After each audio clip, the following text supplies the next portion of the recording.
Impact family అందరికీ happy good evening sir. నా పేరు కేవి కృష్ణారెడ్డి. మా యొక్క మెంటరు శివకృష్ణ సార్, అలాగే కో మెంటరు శర్వణి మేడం గారు, అదేవిధంగా ఇన్ఛార్జ్ లక్ష్మణ్ సార్ గారు.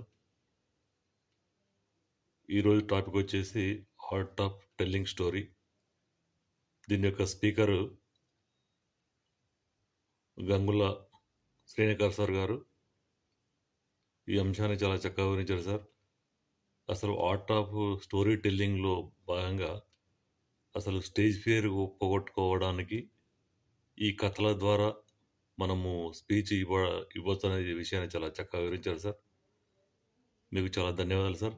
నేను ఇంతవరకు అసలు స్టేజ్ ఫియర్ ఈ రకంగా పోగొట్టుకోవచ్చు అనే విషయాన్ని నేను ఎప్పుడు వినలేదు సార్. మీరు చాలా చక్కగా వివరించారు సార్. అదే మాదిరిగా ఎన్నో కథల ద్వారా మీరు చాలా చక్కగా చెప్పారు సార్. ఇప్పుడు సునామీ వచ్చినప్పుడు సునామీకి బాధ అనేది తెలియదు, కానీ ఒక మనిషికి సునామీ రూపంలో ఎమోషన్స్ ఎలా ఉంటాయి అనే దాని గురించి చక్కగా వివరించారు సార్. ఇకపోతే భార్యాభర్తల మధ్యలైనా, స్నేహితుల మధ్యలోనైనా, తర్వాత ఒక పిల్లవాడు తల్లిదండ్రుల పట్ల ఎలా ఉండాలి అనే కథలు చాలా చక్కగా వివరించారు. ఇకపోతే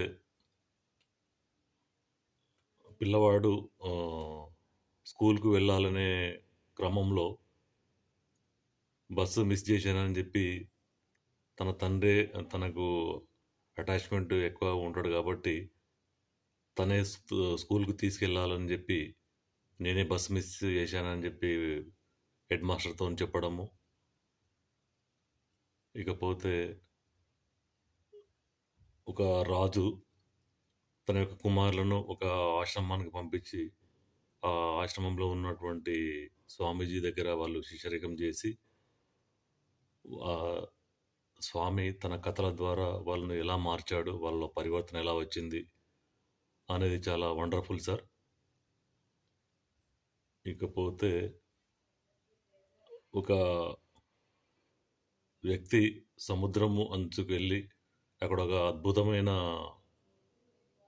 వీడియోని తన కెమెరాలో బంధించి, ప్రకృతిని అంతా కూడా తన కెమెరాలో బంధించి, తర్వాత అది ఒకేసారి ఉప్పెనలాగా అలలు వచ్చి సముద్రము చాలా కోపంతో అలలు వచ్చి అతను తర్వాత 1,50,000 మంది ఒకేసారి నిరాశలు అయిపోవడము అనేది చాలా ఆ సునామీ ద్వారా మనం తెలుసుకోవడం జరిగింది.